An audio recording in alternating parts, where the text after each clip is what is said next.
Bienvenidos a este episodio que será viral. La salida de Alejandro Gertz Manero como titular de la Fiscalía General de la República fue, por decirlo menos, desaseada y turbia. No hubo una explicación clara respecto a las causas que lo llevaron a dejar el cargo. Lo único claro es la ruta crítica que seguirá, ya sabe, la de siempre. Se va como embajador a un país hermano. ¿Qué es lo que sigue, sobre todo en la Fiscalía General de la República? ¿Qué perfil se necesita para llevar las riendas de esa institución? Son preguntas que haremos a nuestros invitados. Hoy está con nosotros Emilio Álvarez y Casa, integrante de Somos México, ex senador y también ex titular de la Comisión de Derechos Humanos de la capital mexicana. Bienvenido, Emilio. Juan, qué gusto saludarte. Muy buenas tardes. Gracias, el gusto también es mío. Saludo, por supuesto, también a Francisco Rivas, director del Observatorio Nacional Ciudadano. Bienvenido, Francisco. ¿Qué tal, Juan? Emilio, un gusto estar con ustedes.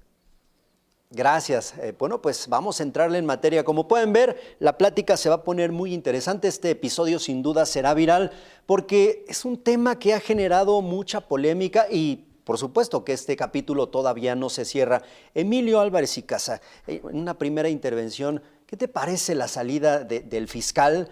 Yo decía, la forma tan desaseada, no sé si coincides en esto. Coincido, la verdad es que es la conclusión de un paso por la Fiscalía caracterizada por la omisión, la sumisión y el silencio, Juan. Uno se pregunta, déjame preguntarle aquí al auditorio, será viral, ¿qué caso emblemático se acuerdan de Gertz Manero?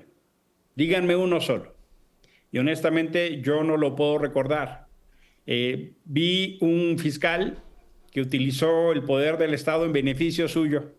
Metió a la cárcel a su cuñada, persiguió a su sobrina con delitos inexistentes.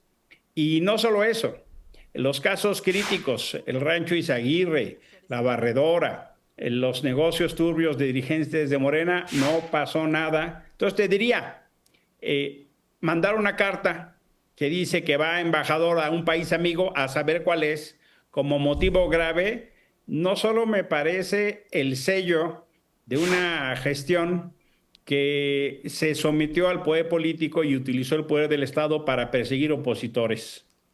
Bien, muchas gracias, Emilio Álvarez y Casa. A ver, Francisco Rivas, más allá de los asuntos polémicos, desde tu punto de vista, ¿cómo debió ser la salida del fiscal Gertz Manero? Sobre todo pensando, me vienen a la mente las víctimas, por ejemplo, la gente que ahorita está con algún expediente atorado y demás. ¿Cómo debió ser esto?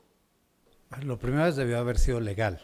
Y el problema no es, me parece que el uso del adjetivo desaseado se queda corto. O sea, aquí hubo una abierta violación a lo que establece la ley, que lo que nos dice que la salida de un fiscal tiene que estar justificada por una grave falta, una situación que le impida cumplir con su función, y esto puede ser cuestiones físicas o mentales.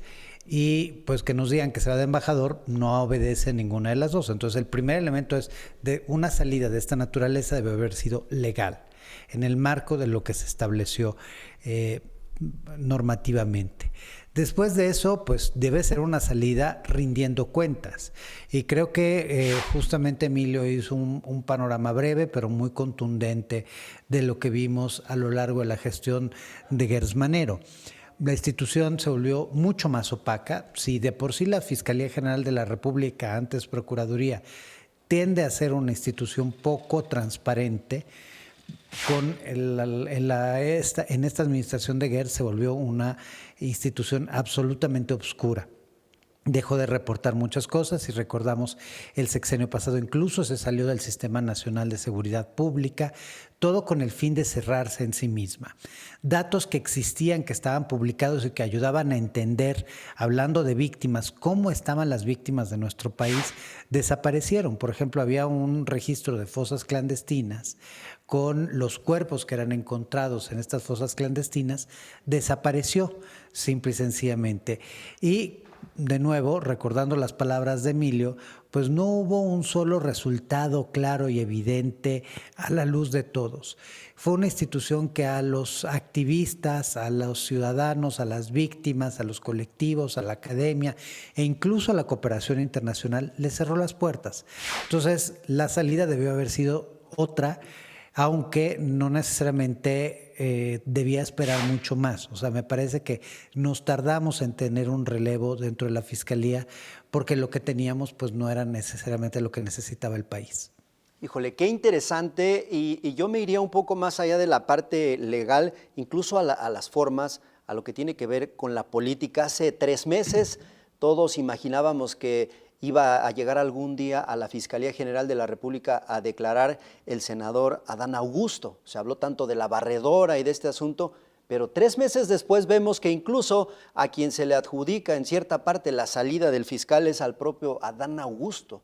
Emilio Álvarez y Casa, ¿cómo no deja de sorprendernos la manera en que se dan estos movimientos? Yo decía, más allá de lo legal, pues la parte política y las formas. Es así. Fíjate qué ironía, lo que tú mencionas da en el centro. Quien está perseguido por haber nombrado al jefe del cartel La Barredora, el jefe de la policía en Tabasco, fue Adán Augusto López, entonces gobernador de Tabasco, hoy coordinador de los senadores de Morena. El investigado corre al investigador. O sea, eso te demuestra la sumisión política que hoy está viviendo la Procuración de Justicia. Y déjame hacer un subrayado, Juan. Lo que más le puedo yo reclamar a Gertz es que pudrió el momento extraordinario cuando cambiamos de Procuraduría a Fiscalía para darle a este país por fin una institución cercana a las víctimas, con trabajo profesional, eficaz, científico y evidencia. Lejos de eso, hizo un aparato al que le recortaron el presupuesto, que se sometió al presidente, que iba a las mañaneras, que perseguía a su familia y protegía sus intereses personalísimos y que se aisló. Lo que dice Francisco es certero. Muchas veces decíamos, ¿y dónde está el fiscal? Es más, hasta se rumoraban las columnas que ya había perdido la vida por el silencio que guardaba. La verdad de las cosas es que eso hizo un enorme daño, porque luego en los estados reprodujeron ese modelo cuando pasaron también de procuradurías a fiscalías. ¿Qué te quiero decir? Que pudrió un momento que tal vez México no ha tenido hace 50 años para cambiar el aparato de justicia más podrido, si no de los más podridos, que son las fiscalías, y perdimos ese momento, Juan.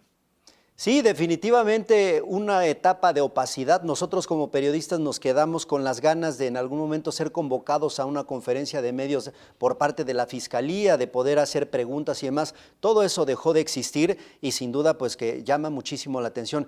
Ahora, Francisco Rivas, se habla mucho de la necesidad de tener coordinación entre la Fiscalía General de la República y las fiscalías estatales. Es como el mensaje clave que han querido posicionar en estos días, pero al mismo tiempo a mí me da la impresión de que piden coordinación con las fiscalías estatales, pero les dan este mal ejemplo. No sé si coincides en que es un mal ejemplo para la Procuración de Justicia en los diferentes estados por la manera en que se está dando la salida y ni se diga lo que viene con la llegada de la próxima o el próximo fiscal. A ver, lamentablemente en el país los fiscales han salido, la mayor parte de ellos, pues prácticamente forzadamente de sus oficinas. Hay casos, para mí el más grave de todos es el caso de Jorge Winkler en Puebla, al que le hicieron, pues prácticamente le armaron un caso, lo inhabilitaron por parte del Congreso porque no se sometió al gobernador morenista. Uno de los datos que nosotros publicamos en alguno de nuestros estudios exhibe cómo ninguno de los fiscales ha sobrevivido el cambio de partido. Había pocos que habían sobrevivido el cambio de gobierno, pero el cambio de partido nunca lo ha sobrevivido ningún integrante. A lo más pasa un primer momento, o sea, es decir, unos 2, 3 meses, y luego argumentan enfermedades, argumentan lo que sea. Por lo menos ahí argumentan enfermedades, no embajadas.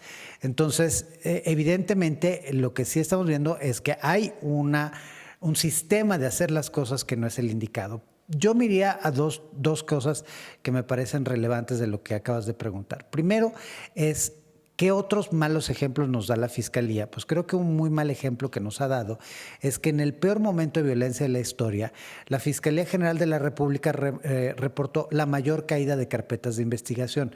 Es decir, mientras en el sexenio pasado, que fue el sexenio con más homicidios, más desaparecidos, más feminicidios, más delitos que atentan contra la vida, contra la libertad, extorsiones, narcomenudeo, evidencias del control territorial de la delincuencia, reclutamiento forzado, etcétera, etcétera, etcétera, etcétera, huachicol, las carpetas de investigación fueron en caída libre, las carpetas de investigación federales.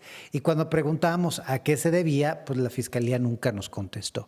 Entonces, eso es algo de lo que también está pasando en las fiscalías locales, relacionado con un cierto maquillaje y cuchareo de cifras. Entonces, ese mal ejemplo lo estamos viendo también en todo lo demás. Y Emilio dio un dato que voy a permitirme ahondar sobre él, porque también me parece relevante respecto al mal ejemplo. La Fiscalía General de la República perdió el 84% de recursos destinados a la capacitación. O sea, es decir, la capacitación de la Fiscalía General de la República no importa. Y paralelamente le cerró la puerta a la cooperación internacional, que también daba mucha capacitación gratuita. Y eso también han hecho las fiscalías locales. O sea, es decir, los recursos acotados se van a otras cuestiones y no a tener un personal mucho más capaz de hacer su trabajo. Sí, la fiscalía está sentando un antecedente generalizado a sus conductas, y eso son malas conductas. Híjole, pues sí, ahí no hay forma de desprender el mal ejemplo que se está dando, pero bueno, a ver, cerremos este capítulo. Termina la etapa de Alejandro Gertz Manero y en el mejor de los casos, y viéndonos optimistas, diríamos, bueno, inicia un nuevo ciclo en la Fiscalía General de la República. No hay ninguna garantía de que las cosas se vayan a hacer bien. Por lo pronto viene el nombramiento. ¿Qué te parece, Emilio Álvarez y Casa? Conocemos la ruta legal, lo que viene para el Senado, la lista, después la terna y demás, pero pues por lo menos los columnistas y quienes le saben más este asunto dicen, ya está cantado, ya sabemos quién va a llegar a la Fiscalía General de la República o quién va a permanecer, ¿no? Ya hay elementos para pensar que van a dejar a Ernestina Godoy, y viene del equipo de Claudia Sheinbaum en la ciudad. Y eso, déjame decirlo en síntesis, Morena se ha convertido en todo aquello contra lo que luchaba. Cuando era una oposición, pedían fiscales independientes, que no intervinieran partidos políticos. Cuando Claudia Sheinbaum fue jefa de gobierno, Ernestina Godoy era la líder de la bancada del Congreso de la Ciudad de México. Le cambiaron la ley para que ella pudiera entrar. Y luego se la quisieron cambiar para reelegirla. Es la persona a la que se le reclama no atender los desaparecidos y los feminicidios. Y ahora repiten la fórmula, cuyo éxito esencialmente es cambiar la metodología para medir. Decidieron en la Ciudad de México cambiar la metodología para decir entonces que bajaron los homicidios, lo cual es falso. Solo cambiaron la manera de medir. Y ahora, en una fórmula más o menos similar, como decía Francisco, en una maniobra ilegal, la consejera jurídica de la presidenta la nombran de último momento la persona que podría ser la encargada del despacho de la Fiscalía. Peor en términos de independencia, en términos de autonomía. Y déjame terminar diciendo, uno de los casos más graves que hizo Ernestina fue utilizar el Pegasus, un software que solo se le vende a gobiernos, documentado por el New York Times, para perseguir a miembros de la oposición y gente de su propio partido. Eso comprado con el software de Harfush, usado por la Fiscalía en el gobierno de Claudia. Es decir, en lugar de perseguir a delincuentes, se dedicaron a perseguir a la oposición, a periodistas y a líderes de la sociedad civil. Gracias, Emilio, y todos lo tenemos muy presentes. ¿Qué te parece esto, Francisco Rivas? ¿Qué otras son las cartas credenciales con las que llegaría Ernestina Godoy a la FGR? A ver, a mí me preocupan los cambios siempre, o sea, creo que son una oportunidad, pero los cambios me preocupan siempre, porque así como dice un libro que analiza el caso de Cuba y de Venezuela, siempre podemos estar peor. O sea, cuando creemos que algo ya vimos lo peor que podía ocurrir, siempre hay forma de que ocurra lo peor. Mi experiencia personal, y por personal me refiero a trabajo con Ernestina, fue positiva. Nosotros tuvimos un proyecto de reducción de homicidios que duró 5 años y en esos 5 años tuvimos una total apertura de la Fiscalía. Entonces, mi experiencia directa es algo positivo. Eso no implica y eso no exime las fallas que sí son reales y de las cuales nos habló Emilio. Es decir, lamentablemente los personajes institucionales muchas veces pueden ser muy buenos en algo y muy malos en muchas otras cosas. Entonces, lo positivo que podría destacar de este cambio, pues es que ya está comprobada la capacidad de colaboración que tiene la próxima fiscal general de la República con el ahora secretario de Seguridad y Protección Ciudadana, que es una mancuerna que viene de la Ciudad de México, que funcionó de alguna manera en la Ciudad de México y que podría facilitarlo, porque también hay que decirlo, durante el periodo de Gertz al frente de la Fiscalía, 2 elementos quedaron muy claros. Primero, hubo una confrontación con la Unidad de Inteligencia Financiera, a la cual no le permitieron absolutamente nada. Caso que les llevaba a la Unidad de Inteligencia Financiera al arranque del sexenio pasado, caso que archivaban sin ni siquiera investigar, por un conflicto personal del fiscal con el titular de la UIF. Y de igual manera, todo apunta que había una dificultad de colaboración entre el secretario de Seguridad y Protección Ciudadana y Gertz Manero como fiscal general. Entonces, queriendo rescatar algo positivo, probablemente hoy veremos menos resistencia en la Fiscalía para trabajar con la Secretaría de Seguridad y Protección Ciudadana. Eso suena muy interesante, por supuesto, a todos nos emociona el que esa dupla pues, pudiera traer buenos resultados, siempre y cuando, no sé, Emilio, ¿qué piensas?, sea realmente para perseguir delincuentes, no, por ejemplo, para perseguir opositores y a quienes piensen diferente, ¿no? Fíjate que eso es lo que yo me pregunto. En las mañaneras vemos una furia, hemos visto, dirigida en contra de periodistas, en contra de líderes civiles, de intelectuales. Vamos, ya hasta ahora que fue la movilización de la generación Z, exhibieron ilegalmente cuentas de jóvenes estudiantes. Pero nunca hemos visto exhibiciones de criminales, de narcos. La fuerza del Estado no es utilizada para combatir a las redes de macrocriminalidad, a los narcos, no. Es más, en el sexenio pasado nos decían, por favor, dígale, señor Guzmán, iban a visitar a la abuelita, defendían al nieto, nos decían que eran buenas personas y que también eran humanos. Una narrativa de una dulzura con los criminales y un aparato para perseguir a las oposiciones. En la Ciudad de México, Ernestina fue parte de eso en su extremo. Utilizar el software Pegasus que se utiliza solo, se lo venden a las autoridades para perseguir delincuentes, para perseguir opositores. A mí me gustaría que se entendiera por este gobierno que la seguridad es una de las mayores preocupaciones de las y los mexicanos, que tenemos un problema muy severo de violencia y de impunidad, y que se entienda que hay una necesidad país de construir acuerdos, de escuchar a expertos, de platicar con las organizaciones, de retomar lo mejor de las prácticas nacionales e internacionales. Las señales que manda la presidenta es que quiere a alguien que le obedezca. La palabra coordinación la leen como sumisión. Necesitamos entender que este es un sistema complejo y que se necesita un acuerdo de Estado donde, por supuesto, entren los gobernadores y los estados, los municipios. Pero mira, les reducen los recursos, les reducen facultades, no tiene profesionalización. Es más, Juan, tienen una reforma constitucional aprobada para subir los sueldos a las policías, aprobada, y el Senado no la ha querido publicar. Y está atorada tal cual.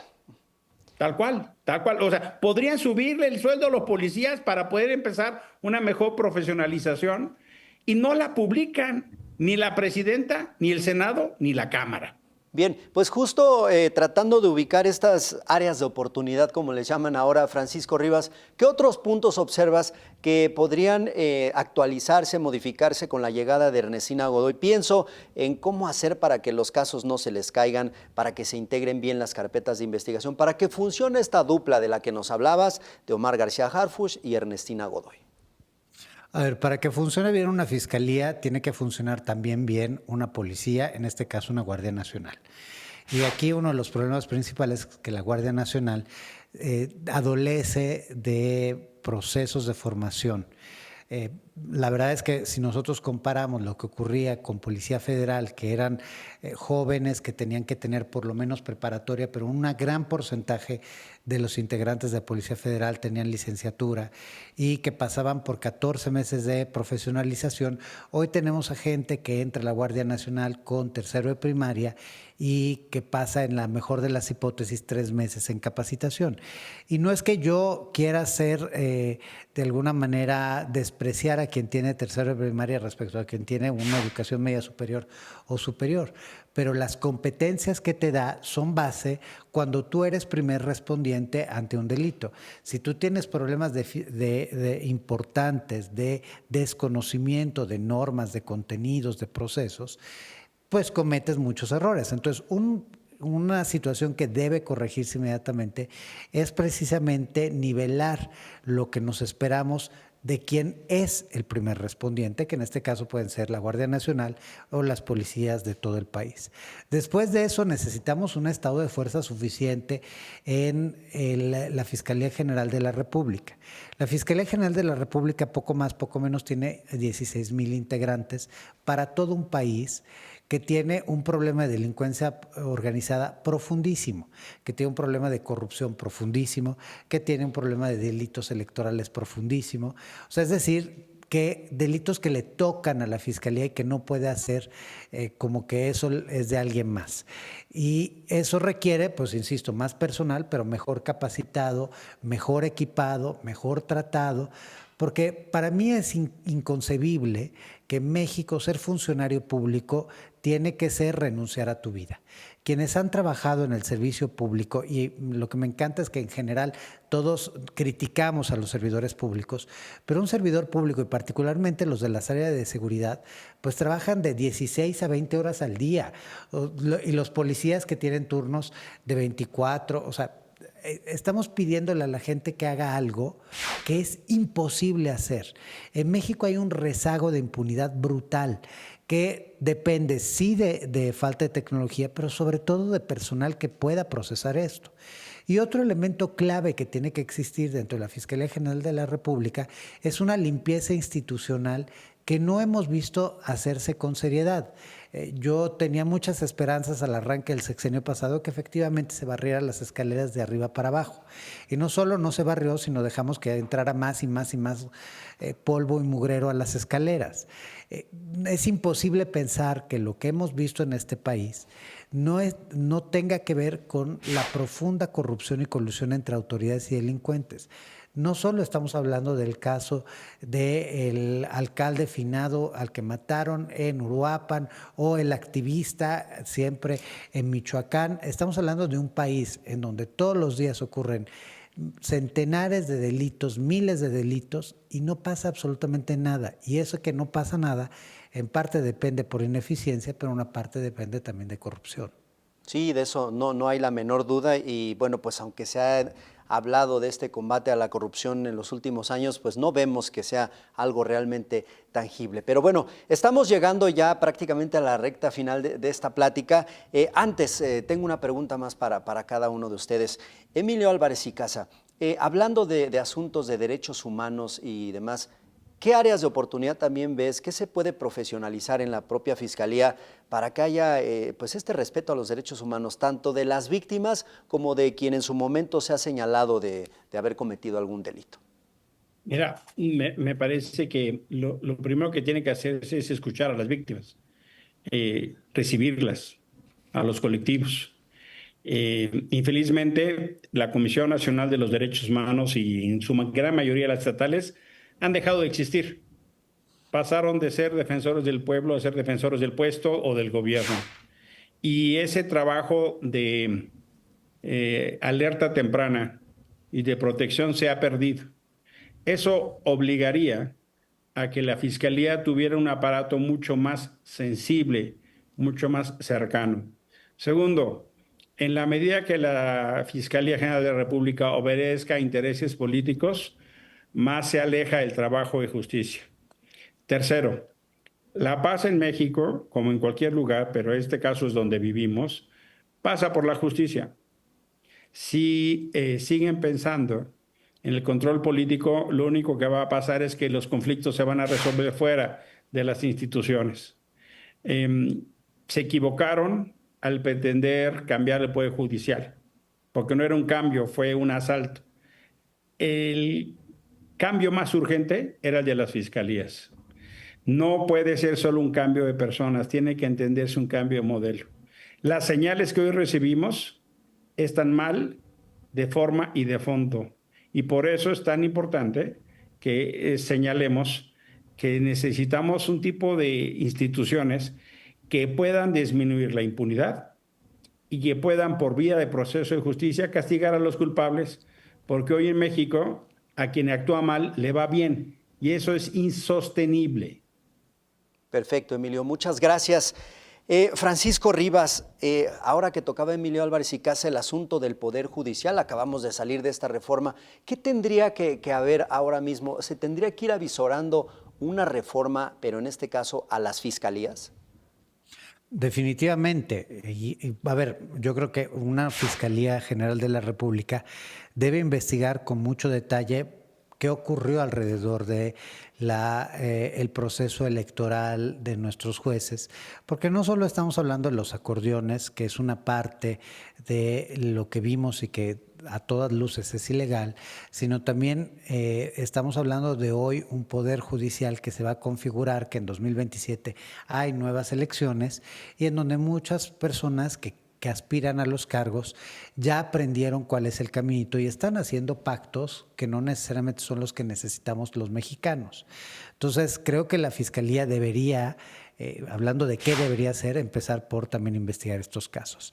Y definitivamente las fiscalías, lo dijo con toda claridad Emilio, o sea, el tema no es cambiar a un titular, el tema es qué es lo que nos esperamos de la Procuración de Justicia y cómo le hacemos para que la víctima esté al centro de toda investigación, que la víctima no sea maltratada toda vez que se acerca, que no estemos regresando a las familias que van a denunciar o a las personas que van a denunciar un delito a sus casas, que no las engañemos. Nosotros hemos detectado un sinfín de situaciones en donde las víctimas que presentaron una denuncia particularmente por desaparición de personas, luego regresan a sus casas y nunca existió tal denuncia porque la Fiscalía en realidad le dio un papel que no tiene ningún valor con tal de no subir los números que pueden dañar la imagen de una Fiscalía. Entonces sí necesitamos una reforma y esa reforma, y ahí sí quiero ser claro, esa reforma no puede ser para la que nos alcance.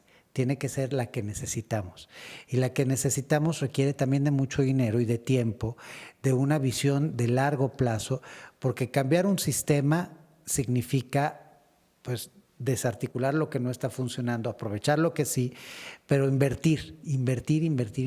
Y aquí, pues, en los últimos, de hecho, desde 2013 a la fecha, las fiscalías todos los años han perdido dinero respecto al anterior. Entonces, hoy estamos gastando más o menos lo mismo que gastábamos en la época de Fox, cuando la situación es infinitamente más compleja de la que teníamos en ese entonces. Sí, empezando por algo tan sencillo como el presupuesto. Si no hay presupuesto, pues este asunto no puede, cualquier máquina no puede avanzar. En fin, bueno, pues ahora sí llegamos al final. Antes de irnos, algo muy concreto, es una dinámica muy práctica. Emilio Álvarez y Casa, va a estar un poco difícil, pero en una palabra, ¿cómo definirías la situación que estamos viviendo con todo este asunto en la Fiscalía General de la República?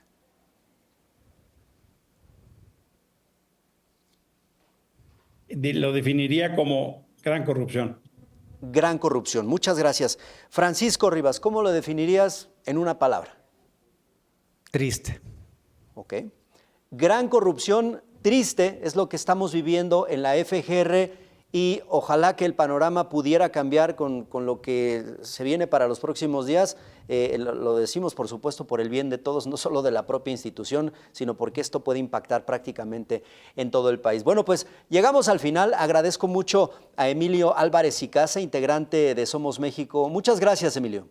Gracias, Juan. Un abrazo, Francisco. Gracias. También agradezco a Francisco Rivas, director del Observatorio Nacional Ciudadano. Gracias, Francisco. Un gusto saludarlos. Gracias a los dos, pero sobre todo gracias a ustedes por llegar al final de este episodio que sin duda será viral. ¿Qué les parece este asunto? ¿Ustedes qué piensan de la salida de Alejandro Gertz Manero y de lo que viene? Todo está apuntando a que será Ernestina Godoy y repetirán esta dupla en la presidencia Claudia Sheinbaum, ella en la fiscalía, como sucedió aquí en la Ciudad de México cuando Claudia Sheinbaum era la jefa de gobierno y Ernestina la fiscal, con muchos temas polémicos. Ahora nuestros entrevistados ya hacían una lista de los temas que, por supuesto, marcaron la gestión de Ernestina Godoy y también los que marcaron la gestión de Alejandro Gertz Manero. En fin, ¿ustedes qué piensan? Ojalá que puedan dejarnos un comentario, ojalá que puedan compartir el video, pero también que nos acompañen sin duda en el próximo episodio que será viral. Yo soy Juan Rivas, pásenla bien, por favor.